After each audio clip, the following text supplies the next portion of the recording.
This is the Louie T Network. Draft Zone.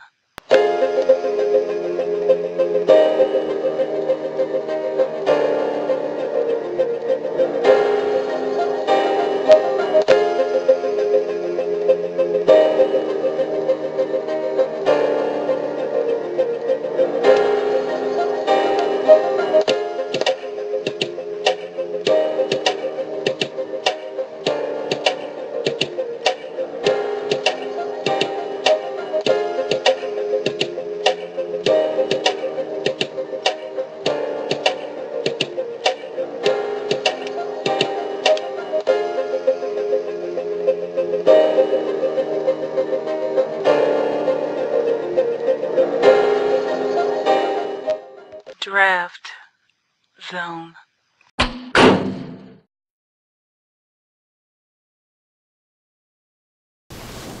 Draft. Welcome, you are in the lab Zone. room. I'm your host, Lou. Thank you for joining me here on this program, 2014 NFL Draft Wrap-Up Series. Who's Next format is attached. Simply be the first, the absolute, unequivocal first person to leave a comment at the bottom of this video and future videos stating the phrase next and the team you'd like to see next. So it's really simple. We use the baseball grading scale here in the draft zone on this program. Single, double, triple, home run. There are no strikeouts in the draft wrap-up series to grade out each and every single player in X said team's draft. Today we're talking about the Atlanta Falcons. We'll give a grade to each player, apply bonuses when necessary, get an aggregate score for this team's draft, give them a grade, move on to the next team in the process, which will be picked by you, the viewer. Sounds simple enough? Come on, man. That's because it is. So, I've got my handy dandy pointer. I got the big board behind me. You already know how the game is played. You know the rules to the game. Let's play 2014 NFL Draft Wrap-Up Series of the Atlanta Falcons. So let's go to the draft board, shall we? 9 selections for this Atlanta Falcons team, and this is a big draft for the Atlanta Falcons. Last year was an abject disaster for the Atlanta Falcons, and I'm going to be honest with you, I can't say I was surprised. I actually called their season and their demise last year. Now look, did I think it was going to be 4-12 bad? No, absolutely not. I was thinking more along the lines of 8-8, 7-9, somewhere in that vicinity. But not 4-12. I didn't expect Julio Jones to be injured and miss almost the entire season. I wasn't expecting Roddy White to be basically injured from the start of the season to about the midpoint of the season. Wasn't expecting Steven Jackson to be a guy that really didn't help you in the run game at all. Didn't expect the offensive line to be in tatters. Didn't expect the linebacking core to be... What linebacking core? Didn't expect this team to be what it was a season ago, but that's the way the cookie crumbles in the National Football League. And so, if nothing else, you should have learned from 2013 from the Atlanta Falcons is that nothing is promised, nothing is guaranteed to you in this league from year to year.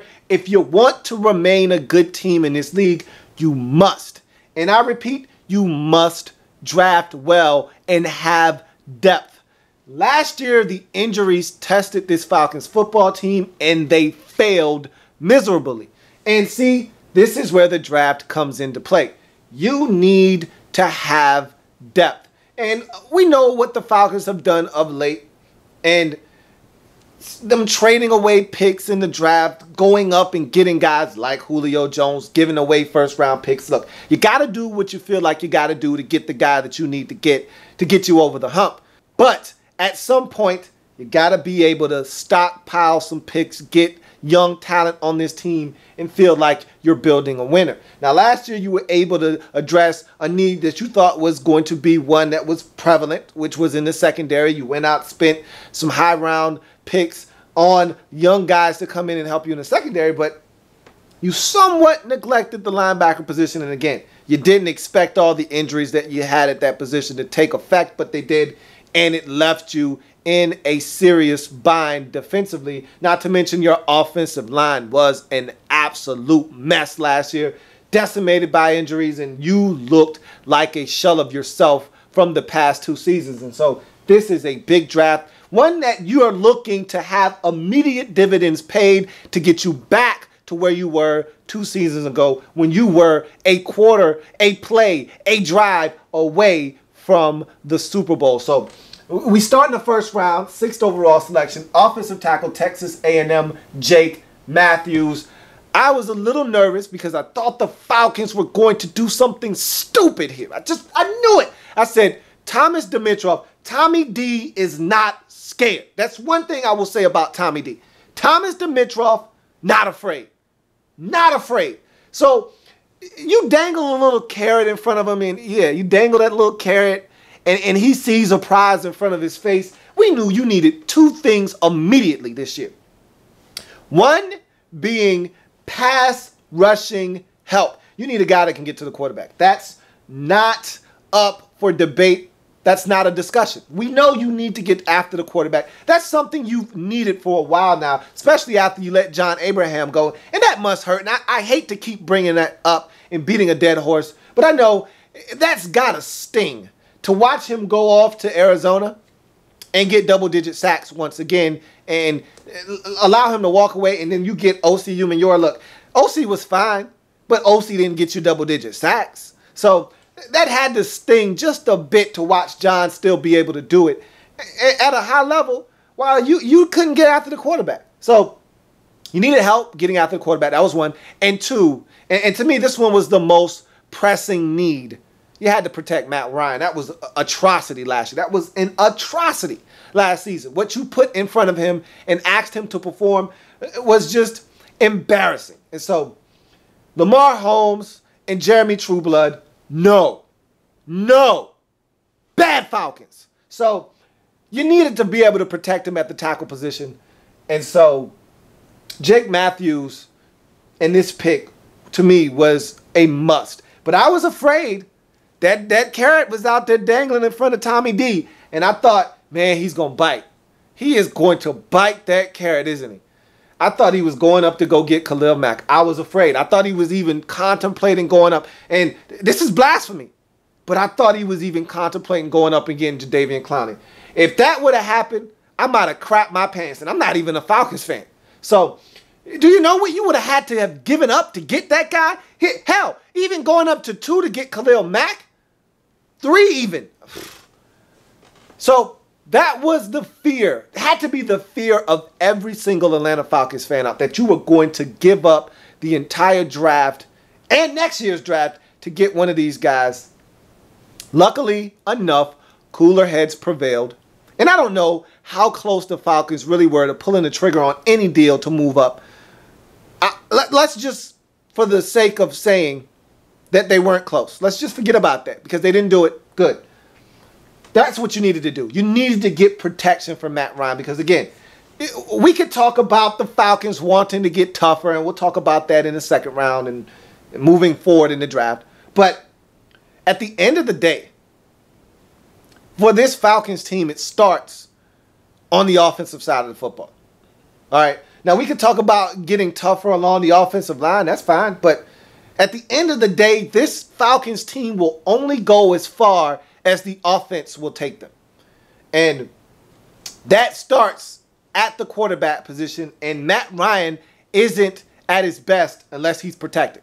So you got to start up front. And to me, I say this all the time, in this league, you win up front in the trenches on both sides of the football, defensively and offensively, right at the offensive and defensive lines. That's where it starts. That's where it ends for me on both sides of the football. If you can protect your quarterback and open up holes for the running back, you're probably going to win a lot of football games. If you can do vice versa on the defensive side, get after the other team's quarterback and stop the run, you're going to be in a lot of football games. So, I mean, that's the name of the game for me. After that, everything else is somewhat trivial to me. Yeah, you got to be able to catch, you got to be able to run, you got to be able to defense the pass and all that stuff. But again, all of that stuff happens because of what's going on in the trenches. So, Jake Matthews, let's talk about the pick. All right, Jake Matthews to me is a technician. I mean, you put on the tape, and when I watch him, I feel like I'm watching a video on how to block as an offensive lineman. I feel like I'm watching an instructional video on how to block. He's erect, he's upright, hands are in the position, he's doing 6-inch punches, just quick, rapid-fire punches, keeping that defensive lineman at bay. He's moving his feet. He looks like a guy that went to sleep at night with his eyes closed. Like at the age of 7, instead of going outside and playing like most kids, he was in the backyard kick shuffling and slide shuffling his feet out of his stance. So instead of going outside and playing ball and running around, chasing people, playing hide and go seek, he was out in the backyard kick sliding, getting his hands ready, getting out of his stance. He just looks like a guy that's been groomed to do this. From the time he was born, his fate was predetermined to be an offensive lineman in the National Football League. That's what it seems like. His dad is in the Hall of Fame. His uncle was a longtime pro and a really good one. His cousin is Clay Matthews. He's a good football player. His other cousin, Casey, is in the National Football League. He's a solid football player. The bloodlines are endless for this guy. He was made to do this. And everything he does just looks effortless. Just looks effortless. You watch him get out of his stance, and it's just so easy. It's easy. I mean, he gets out of his stance, and there's no chance. And in the run game, it's crazy. I'm watching this guy at Texas A&M, and we know he's got the loose cannon of all loose cannons at quarterback, so you never know where the pocket is with this guy. Yet, they've got him on certain running plays, pulling from the left tackle position all the way around to the right side. And he's what I call a crosshair blocker.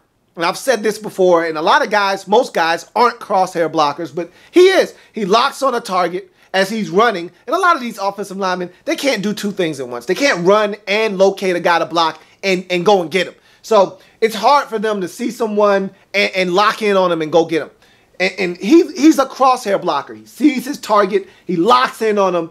Target initialized. Target located, target found, target destroyed. He runs down the field, he sees a guy, that guy's out of the play. And he falls on him, forget about it. So there's a lot to like here with Jake Matthews. I mean, to me, he's a technician. He's a guy that you don't worry about. You put him at the left side, you put him at the right side. I don't know what the Falcons are going to do yet. I don't know if they feel good about Sam Baker coming back from injury or not. I don't know what the situation is. You draft a guy at 6. At some point, he's going to be your left tackle. Now, I don't know if that's year 1 or year 2. I don't know what the situation is. Either way, wherever you put him, he's had experience at both right tackle and left tackle. He started all 13 games in 2012 at right tackle when Luke Joeckel was the pick and the guy at left tackle at Texas A&M. He goes number 2 overall to Jacksonville, and Matthews slides over to left tackle and plays all 13 games for Texas A&M at left tackle. So he's got experience at both sides and equally dominant at both, equally dominant in the run and the pass game. This guy is the picture-perfect definition of an offensive lineman, specifically an offensive tackle. Plug him, play him, day one. The guy is a professional. And in the first round, 6th overall, offensive tackle, Texas A&M, Jake Matthews. You can put it on the board.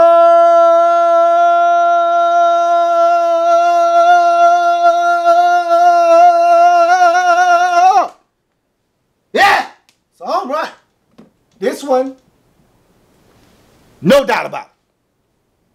None. safest pick along the offensive line in this draft, period.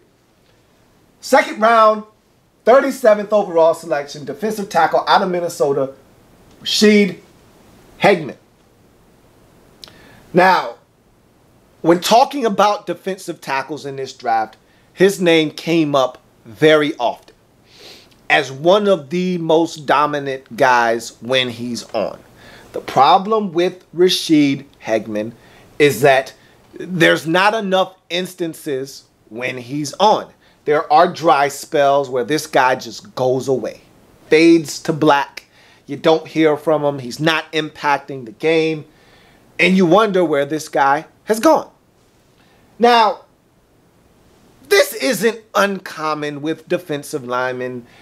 You always like to think that you're getting a guy that the motor never runs cold and it's always hot and he's going to give you everything he's got on every single snap that he's on the field. And that's what you want. You know, generally speaking, that's what you're looking for out of every single guy you draft, to be honest with you. But let's be frank here. Let's be honest with each other. That's not generally what you get from snap to snap with every single guy you draft. There's going to be guys that give you everything they got. Then there's going to be guys that, 50 to 60 to 70% of the time, you're getting their 110% best effort. And the other 30 or 40 or maybe even 50% of the time, you're getting, whatever I got in the tank. And so, Rashid Hagman is a guy that I put on 3 different tapes. And these are the guys that really annoy me in terms of how much tape I have to watch, because you want to make sure you're getting the best representation of these guys. And so you got to put on extra tape for these guys. You can't just put on 2 tapes. You got to put on 3 or 4 tapes. And for him, I put on 3 tapes because I wanted to make sure I saw what I needed to see to give an evaluation of this guy properly.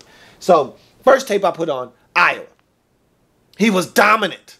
I mean, the first thing that jumped off of the screen at me was the fact that this guy's initial rush, and it was a bull rush 85% of the time, was potent. I mean, you ever been, I can't speak for you out at home, but you ever been play fighting with a female? And, girls, man, some of these girls are heavy-handed as hell. So, you play fighting with them, and they give you a little push or they smack you or something, and it hurts like hell. If they smack you, god damn. And if they push you, you kind of let your guard down a little bit. You don't expect them to push you, and they push you. You're like, you kind of jerk back up, and maybe you even take a step or 2 back because they blow you back a little bit. That's what I saw out of Rashid Hagman every single time he came off the line of scrimmage early in that game against Iowa. He would put his hands on that guard, and that guard would go flying back 2 or 3 steps. Now, after that initial burst off the line, after that initial sting and pop, there wasn't anything there. And that's what he needs to learn how to do, is take full advantage of that initial burst off the line where you just blow a guy back, where he doesn't know your power. He hasn't tasted it yet. And when you come off that line, that power is so devastating that all he can do is try to brace himself, and it's too late. He's already taken 2 or 3 steps back into the backfield. Use that, toss him out of the way, either discard him, move him out of the way after that, because he's off balance. He's trying to get his wits. It's too late. So either you take one of your powerful mitts and toss him to the side after that, or I need you to continue to be on the assault, to be aggressive, and continue to jack this guy up. Once you get a guy on his heels and he's backing up like that, it's your job now to finish him, because he is reeling. He's on the ropes. Finish him. Like Mortal Kombat. Dun-dun-dun. Finish him. Finish him.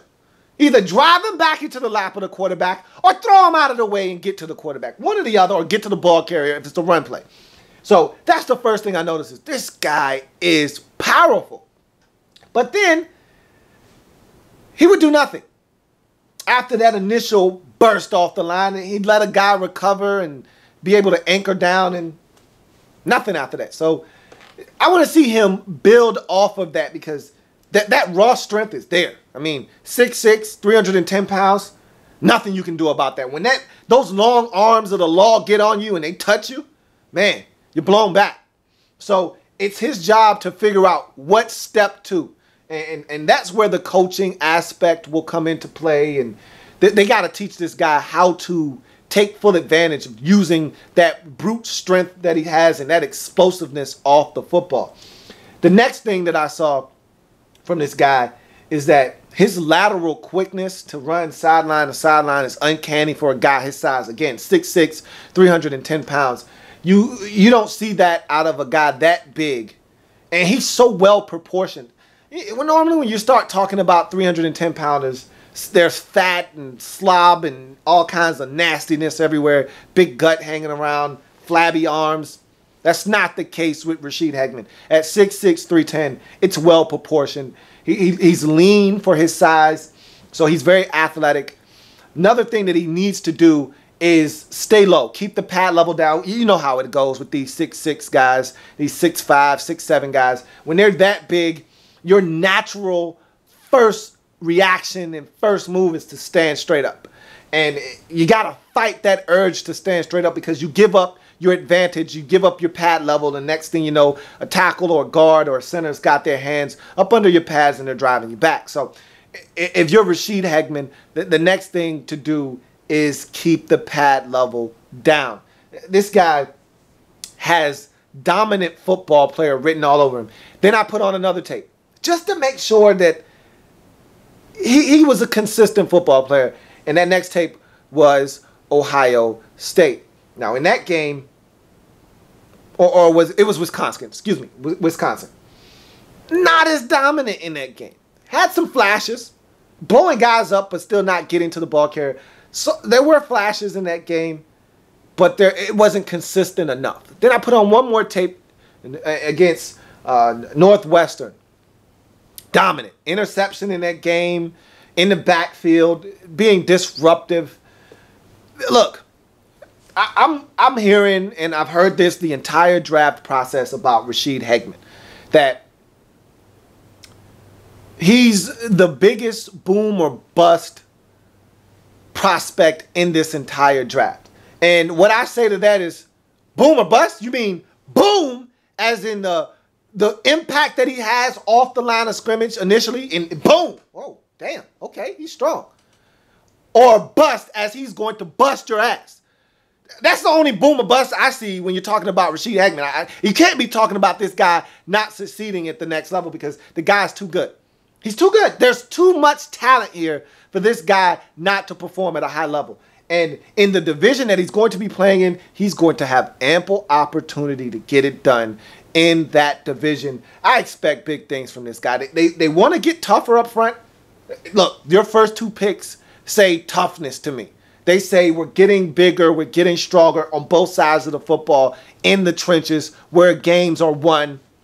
Enough said. I get it, I understand, and I like it. I like it a lot. And so, in the second round, 37th overall selection, defensive tackle out of Minnesota, Rashid Hageman, for me, is a home run.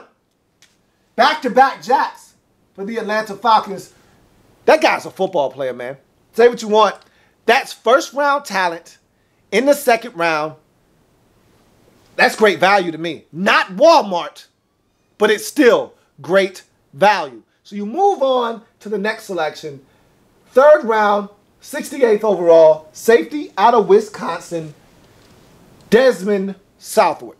And here's a guy in Desmond Southward that is a height, weight, speed specimen. All right, 6 foot, 210 pounds, runs a 4.4, 240. At his pro day ran a 4.3, 940. So pure speed. All right. So he's one of these hybrid guys. Because when you watch the tape, at times he's lining up at cornerback. He's lining up over the slot. And at times he's even lined up out wide in emergency situations. So there's versatility there. As a safety, there's a lot of work to do. And this is the thing that I like about Desmond Southward, because he's got things you can't teach. You can't teach a guy to run 4.4, 240 or 4.39, 40. You can't teach a guy to do. Either you can or you can't. Either you wake up in the morning and you're a blazer, or you're not. And he's a blazer. So that's one thing that you got to like about this guy. He's raw, though. He's raw. He didn't start playing football until his senior year of high school. So there's a lot of football for this guy still yet to learn. He's still got a lot of things that he's got to clean up as a football player that he just doesn't know. So you take a guy that size that can run that fast and you tell him, hey, all right, we're going to, if what you need to do, because Wisconsin, they really didn't know what they wanted this guy to do. They had him at corner at times. They had him at free safety one season. Then they moved him to strong safety.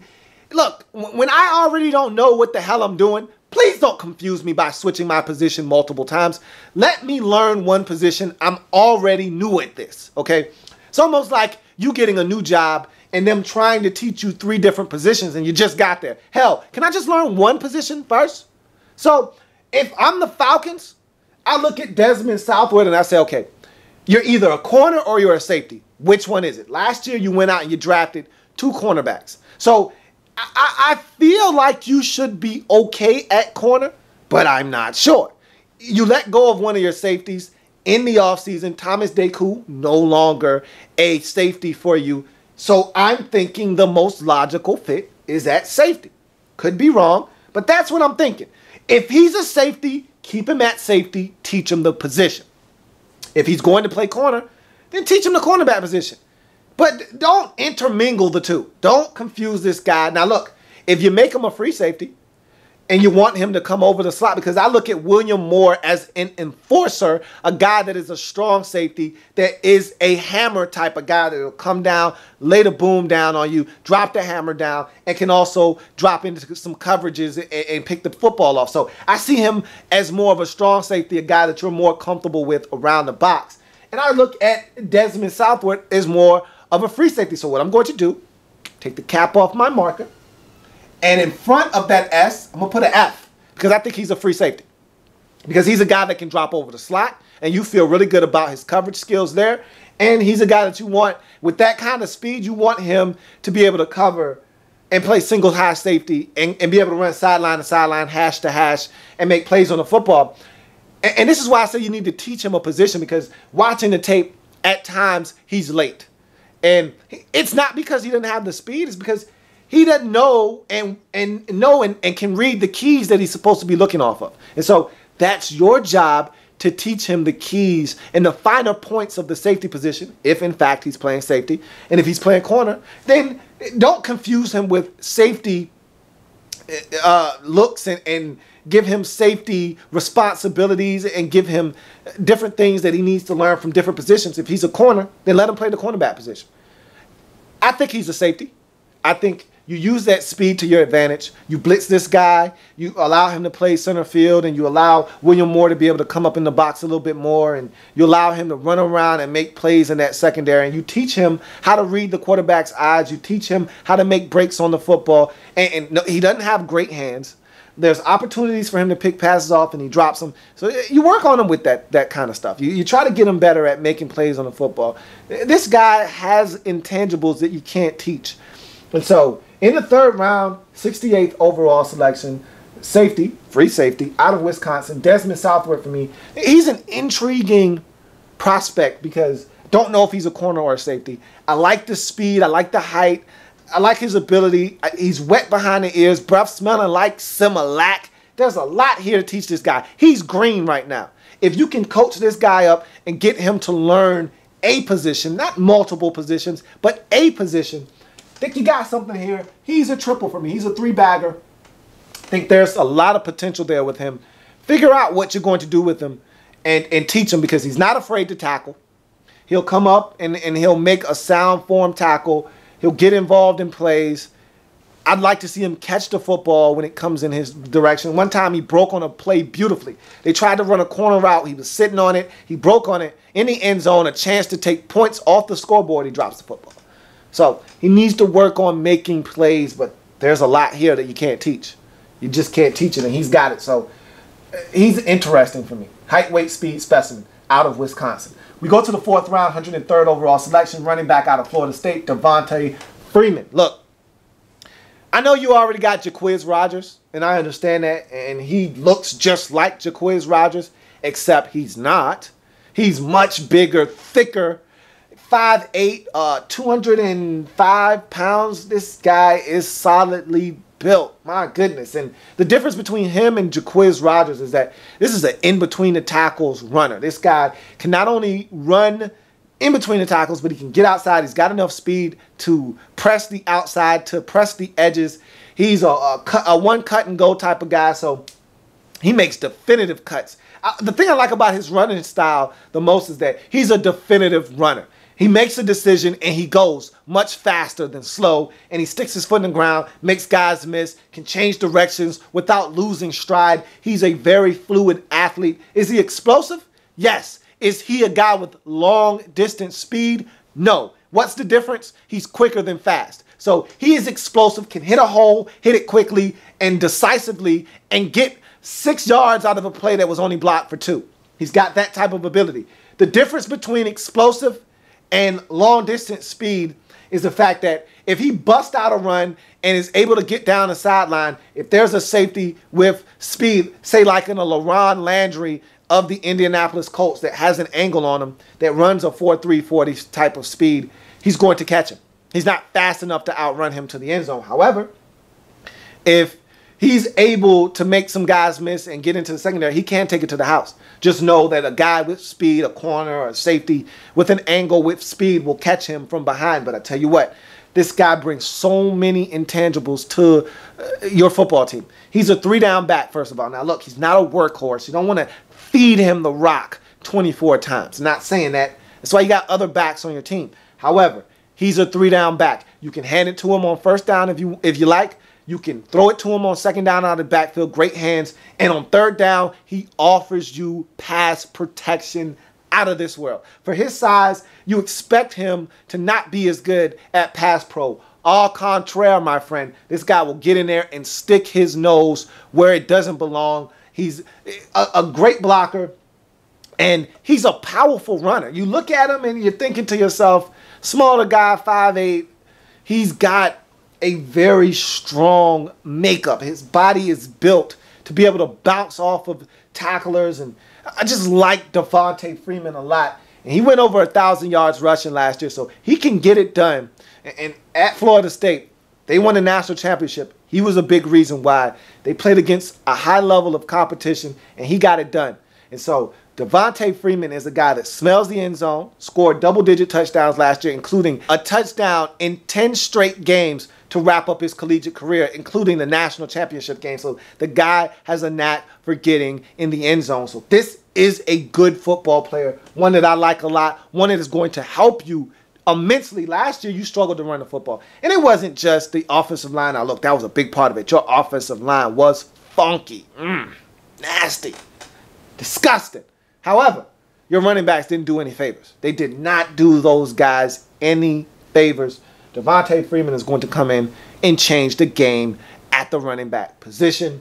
In the 4th round, 103rd overall selection, running back out of Florida State, Devontae Freeman for me is a triple. This dude is going to come in and do wonders for you.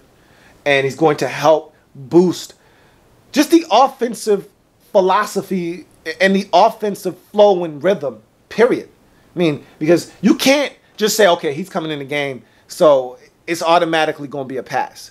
Or it's automatically a run because he can't pass block. He can do some of everything, so everything is open to the Atlanta Falcons when this guy's on the field. Whether you want to run a screen, you want to do a delay handoff, you want to hand it off to him in a power I formation with a fullback in front of him, or you want to dump it off to him in the flat, so you need him to go pick up a blitzing linebacker. Whatever the case may be, he can get the job done and get it done effectively. You move on to your second 4th round pick, 139th overall, linebacker out of Notre Dame, Prince Shimbo. Look, I feel like just about every other team I'm talking about a Notre Dame guy getting drafted in. It's so refreshing to see. Prince Shimbo, and we talk about toughness, here's a tough guy. And this is the start of a run on linebackers for this Falcons team, the likes of which I've never seen before. I'm going to talk about it a little bit later, but Prince Shimbo is a 6'1", 250-pound defensive end slash linebacker that gives you value in a number of ways. One, he's much more stout at the point of attack. Like I said, you want to talk about toughness, he's a tough guy. He's a tough guy. You want to be a tough guy? You want to make some big bucks? Dígame. You kidding me or what, man? He's a tough guy. So you put him in, he stands up at the point of attack. And he may not make the tackle, but he's not getting blown off the ball. That gap isn't going to be as available as a guy that can't set the edge. He can set the edge in the run game. He's a lot stronger than he looks. And at times, he can be explosive off the edge. Now, when he rushes after the quarterback, his biggest issue is that there's no variety. There's no other moves. It's just, let me see if I can beat this guy with speed off the edge. And for a guy like Prince Shimbo with some explosiveness, I think he has like a 38-inch vertical or something like that. That displays explosiveness. With his type of explosiveness, you'd like to see him have some kind of counter to the speed, so you can't just load up on the speed. But he doesn't have that, hasn't been taught that, so maybe that's something he can develop. But right now, you're getting a special team standout, and you're getting a guy that's going to give you depth along your linebacking core. One that was decimated by injuries, that's already been decimated by injuries in 2014. Your vocal leader, your best defensive player, Sean Witherspoon, gone for the season. So you're already seeing your linebacking core be tested. And then you trade away Akeem Dent, but he has been a huge disappointment since getting him. So you trade him away. But you feel good about trading him away because of what you did in the draft and what you saw from some of your young guys last year. So, you know, you get Worrylow in there and Bartu in there playing a lot of snaps, way more than you would have liked to have seen them play last year. But it was by force, not by choice. So he's going to come in, give you depth along the linebacking core, can get pressure on the quarterback. He's not a guy that's going to get you 10 sacks. He'll get you 5. He'll get you 5.5. He'll get you 6. Never get you 10. Never will get you 10. But he's a solid contributor along your linebacking core. And he's the type of guy that will help you get stronger against the run. That's something that you struggle with annually. With him being on the field, you'll be better against the run. And he'll get occasional pressure on the quarterback. And he's going to offer you special teams prowess. So there's a lot of value here in the 4th round, 139th overall selection, linebacker out of Notre Dame, Prince Shimbo. He is a solid double. Won't wow you with one particular thing that he's going to do, but he'll do everything well. Nothing great, but a lot of things really well. You move on to the 5th round, 147th overall selection, cornerback out of Purdue, Ricardo Allen. This dude is feisty. I like him. He's spicy, man. He's spicy. You take one bite, you're like, damn, I need some water. This is hot. Ricardo Allen is spicy, man. He's feisty, man. I like him. And I'm saying to myself, why is this guy a 5th round pick? And I'm watching the tape. And I put on the Notre Dame tape. I said, let me see what this guy is doing out here. First play, knives in the backfield, tackle for loss. And I'm like, that's what I'm talking about. That's what I'm talking about, man. Coming in the backfield, making a tackle. You know I like my corners to be physical. Let's get physical. You know I like my corners to be physical, coming up and tackling. So that shows me right away he's not afraid. Not scared, man. So that's one brownie point. Bing! So I said, okay, are you coming up and pressing and getting in the face of the receiver? Yep. They tried to throw a speed out on him. He was sitting on that speed out. He broke on it, and if it was a better thrown football, it's a pick 6. So you're up in the face of the receivers. You're jamming them. You're playing 5 yards off. You're reading the quarterback. You're jumping routes. That's another brownie point. Ding! So I'm like, man, this guy's incredible. I like what I'm seeing. And then it happened. It happened. I knew something had to be wrong here. It was too good to be true. And aside from him being small, you could tell watching the tape he was a smaller guy. But again, I don't care about how tall or how big you are. I just care about how physical you are, how much of a competitor you are, And what are your attributes? What do you bring to the table? And he was fighting off blocks. He was getting off of blocks and getting into the play. I mean, he was tackling everything that was moving. Everything that was moving. Tackling them. Tackling fuel. Tackling fuel. He was tackling everything. And then it happened. He let a guy loose down the sideline. And the bad part was he was playing off coverage. And Notre Dame has a young guy. And he blew right by him. Right by him down the sideline. And in off coverage, it's not supposed to go down like that. And not only did he catch the football, he stiff-armed him twice and scored a touchdown. 82 yards. And he looked slow on that play. I said, damn it, there it is. There's your deficiency. There's your glaring weakness right there. And look, anybody could be had on any particular play, but that one was bad. And you could see he was running his hardest, and he wasn't making up any ground. None. So I knew, okay. I didn't know what his 40 time was, but at that point I knew there's my deficiency. Now, he battled and he competed the entire game. I put on another tape just to make sure that this guy was legit, and he was. He fights blockers. He gets off of those blocks, makes tackles. He's feisty. He's fighting for the football. He made a diving interception against Ohio State, snags it, had a really solid game against Ohio State. And that was in zone coverage, that pick was. And I just said, this guy has everything you're looking for. But I bet you he's really short, because I could tell looking at him on film. I said, I bet you he's really short, and I bet you he ran really slow. And then I went and checked out all the measurables. He's 5'9". I said, oh, I knew it. He's a shorty. He's a small guy. And then I saw the 40. Oh, 4'6", 440, man. Damn.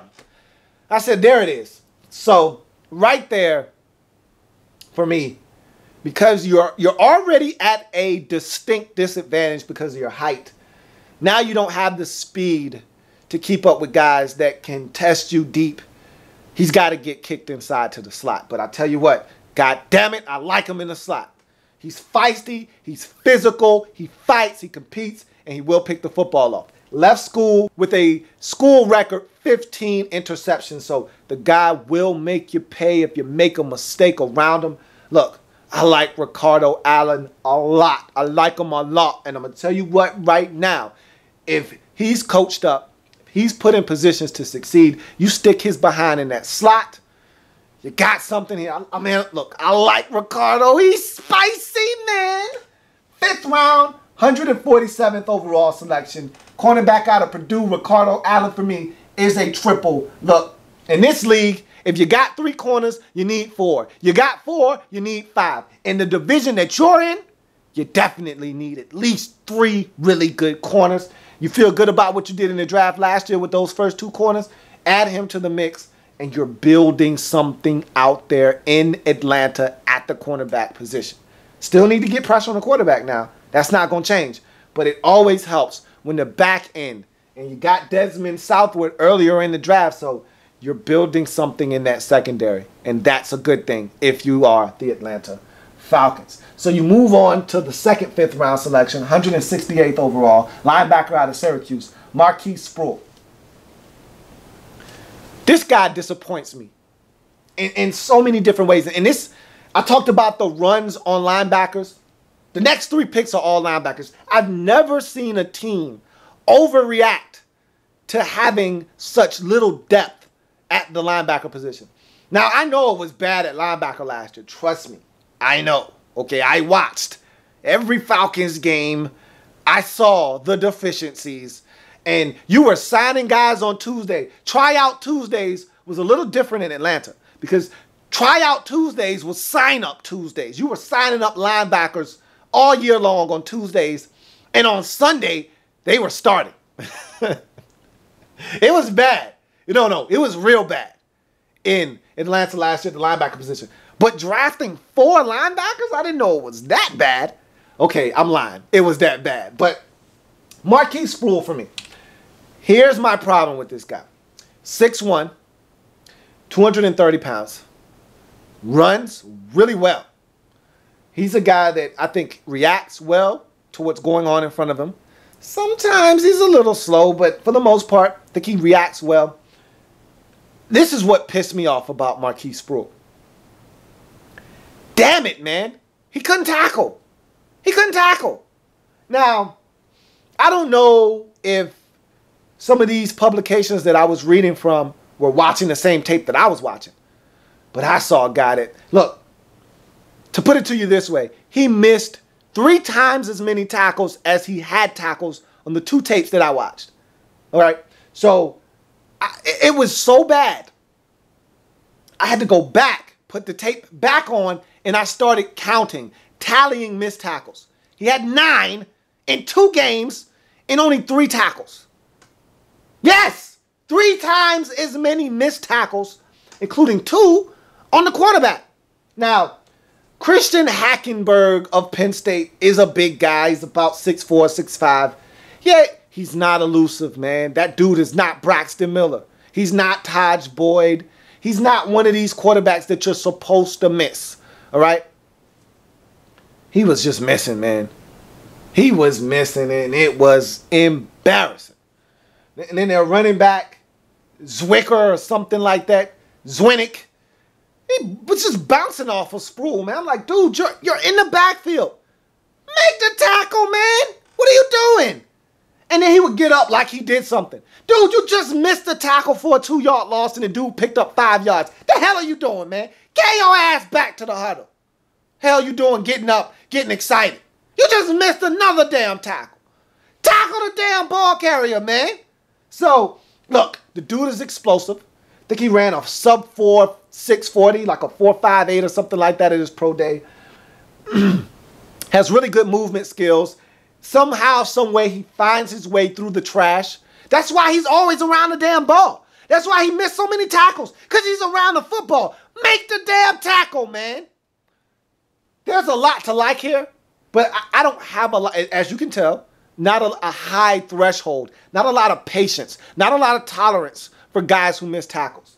I don't give a damn if you get 3 yards into the backfield. If you don't make the tackle, what good is it? Huh? Huh?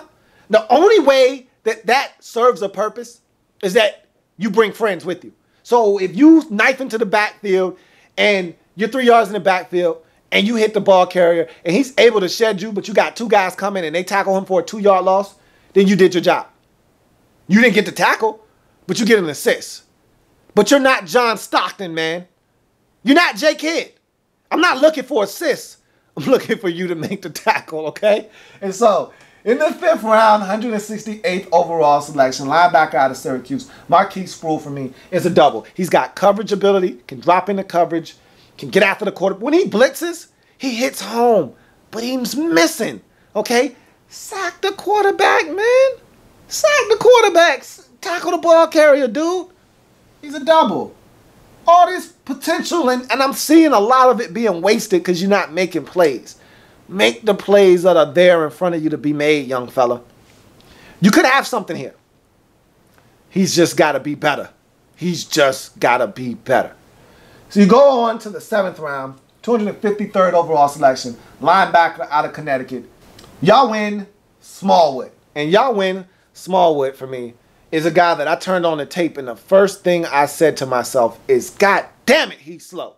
I mean, I thought I had the tape in slow motion when I saw him running for the first time. It was like, I'm going after the ball carrier.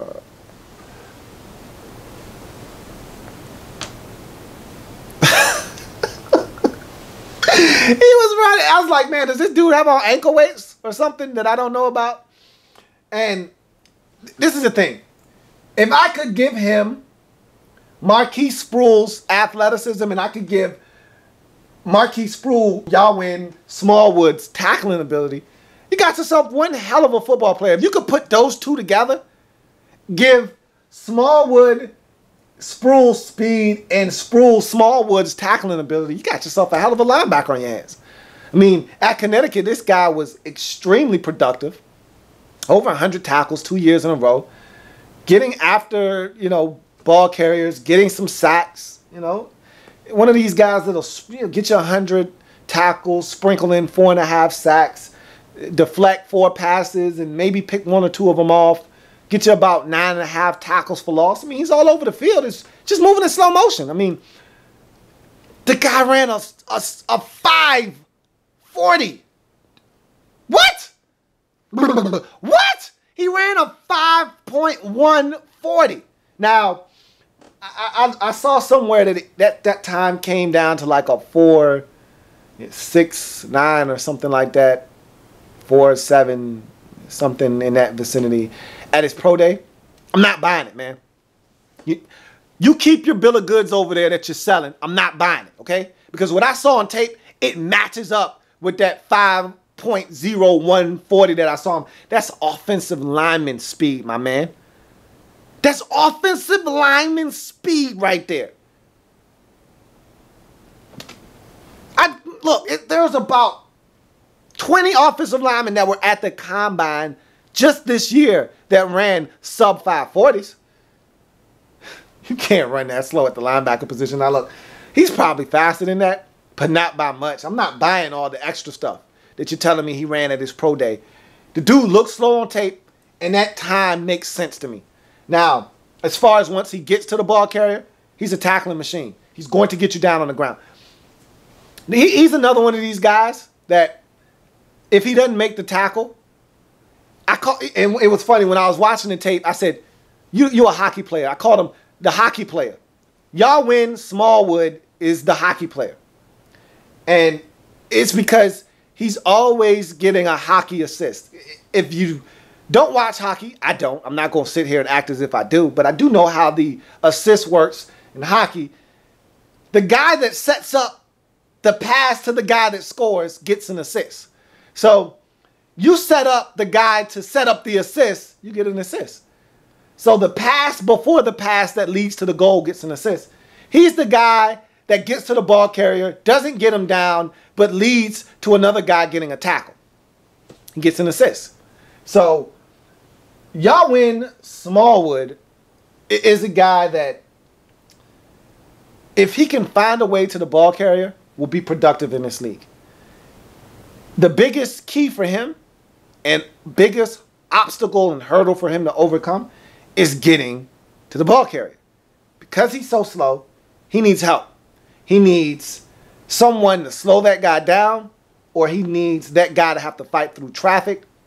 To put it another way, if your defensive line is dominant and they're collapsing rushing lanes and they're bottling up ball carriers and making them stutter and having a hard time decisively picking a hole to run up, which will give a guy like Yawin Smallwood an opportunity to run to the football, he'll be productive.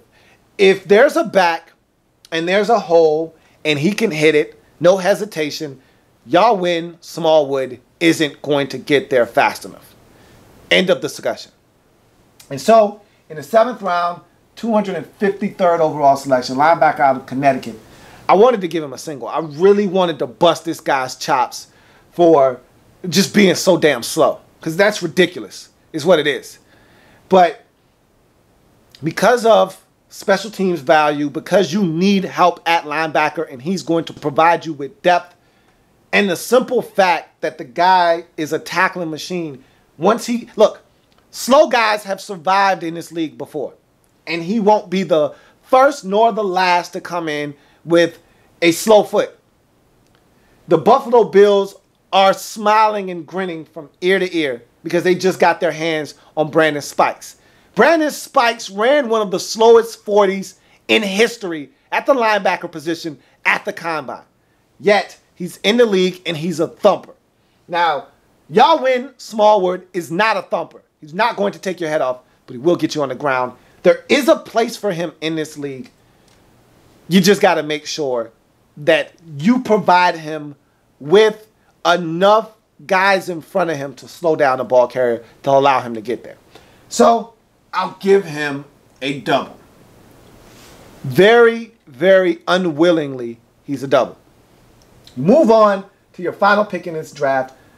255th overall selection, linebacker out of South Dakota, Tyler Starr. Now, I'm going to tell you what. Of all these last three linebackers that I've just talked about, Tyler Starr impresses me the most. Now, of the three, he's the most raw. And you get that coming from South Dakota. He's a raw prospect. But at 6'4", 200 and let's call him 250, maybe? This guy drops into coverage, and he's actually pretty fluid. Now, he's a 4'7", 40 guy, but I tell you what, he gets the most out of his 4'7", 40. And the hips are very fluid. He moves well for a big guy. I thought his back pedal is pretty clean. You watch him at the combine, and you say to yourself, that's not bad. That's pretty impressive, Star. And watching him on tape, he's got some ability to get to the quarterback. Saw him get to the quarterback, dip the shoulder, use some speed around the corner. Now, again, very raw when it comes to going after the quarterback. There's not extra moves. He needs to develop some extra moves to get to the quarterback. But all in all, I saw a guy that was productive in space, didn't have a problem running with the other team's tight end, didn't have a problem in the run game. At times, he could be frustrating in the run game. Not as stout as you would like him to be. But I think over time, he'll get better at that too.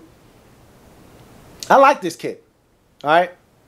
There's a lot that he needs to work on in order to ensure that, one, he makes this roster, and two, he's a productive football player for you. But I'll tell you what, if you take the time to work with this guy, and he's able to make that transition from a D2 school to the speed of the NFL and the power that these offensive linemen are going to generate in the run game, if he can stand up at the point of attack, learn how to get to the quarterback a little bit better, show versatility. That's the biggest thing for him. Not only flash on special teams, not only show that you can help in the run game, but show the ability to drop into coverage and run with tight ends. Show the ability to get your hands on some footballs. Show the ability to get to the quarterback. If he can just show flashes of potential in all of those areas, enough so that the Falcons feel like he's worth taking a risk on and worth giving a roster spot to, there could be some potential down the road for Tyler Starr. Now, right away, if he makes this roster, special teams is all he's going to be able to give you. But I tell you what, with work and dedication on his part, I can see this guy getting on the field in nickel situations. I can see him getting on the field a lot sooner. And with your track record of all the injuries and already seeing Sean Witherspoon go down for the season, there are a lot of spaces available for linebackers on this roster right now in Atlanta. So I don't see how any of these linebackers don't make this team unless they get injured or unless they come and don't show anything that the Falcons deem tangible and enough to salvage in the form of a roster spot. So Tyler Starr for me is a guy that I'm intrigued by. 6'4", 250, can run really well for his size, can run with tight ends, can get pressure on the quarterback, seems to find the football, get in on tackles. Tyler Starr, linebacker out of South Dakota, in the 7th round, 255th overall selection, to me is a double.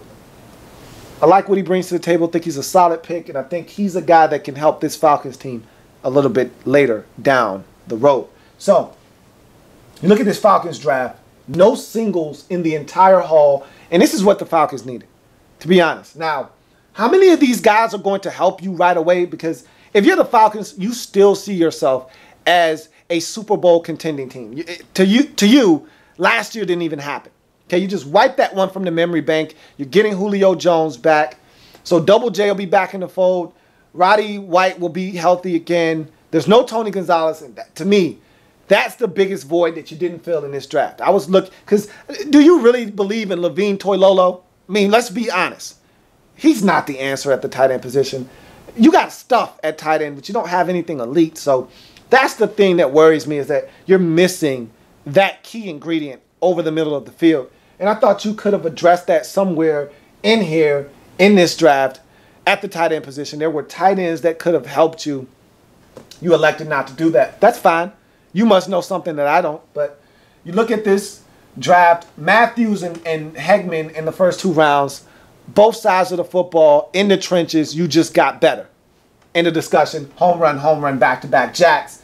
Desmond Southwood for me, height, weight, speed specimen. Played safety, played corner. You got to make a decision. What is he? Figure out what he is and get him to be better at that position. Think he's a safety. He's a triple. Devontae Freeman comes in and is a dual threat at the running back position. Can catch, can run in between the tackles, can run outside, and gives you pass pro on 3rd down. Love this guy. Love the addition to your team. It's going to help your running game immensely. He's a triple as well. Prince Shimbo out of Notre Dame, 6'1", 250-pound linebacker / defensive end. Stronger than he looks. Will set the edge. He's a tough guy. He's a tough guy, all right? He's a tough guy. Set the edge in the run game. Can get occasional pressure on the quarterback. Helps you on special teams as well. Gives you depth at the linebacker position. He's a double. Ricardo Allen. Spicy, feisty Ricardo Allen. I like this guy. You're going to stick him in the slot. Not fast enough nor big enough to go outside and fend for himself with the big boys. But you put him in the slot against these little guys, and he's going to give them hell. He's a triple. Move on to Marquise Sproul, linebacker out of Syracuse. Tackle, young man, tackle. He's a double. A lot of athleticism. Gets to the football. Just has a hard time bringing them down. Tackle, young man, tackle. He's a double. Y'all win Smallwood. Slow as molasses. And if he can just find a way to the football, if he can find a way to find the football and get there, he can make the guy get on the ground. So, again, if you could put Sproul and Smallwood together, you'd have one hell of a football player, but they're separate. And so he's a double as well. High production at UConn, just has to get to the football faster. And so you round out your draft with Tyler Starr, intriguing prospect out of South Dakota at 6'4", 250 pounds. This is a guy that runs really well. I think he's a really good athlete. Gives you some versatility, being able to drop into coverage and run with tight ends. At 6'4", he's big, so he's going to present a problem of getting the football over his head. If he could just keep pace with some of these guys, I think he's got to get stronger in the run game. That's something that concerns some of the scouts and evaluators, but I think that will come. He'll get stronger. He'll learn how to fight off blocks, get to the ball carrier. I like him getting after the quarterback as well. There's a lot to like with that guy. He's a guy you got to work with closely.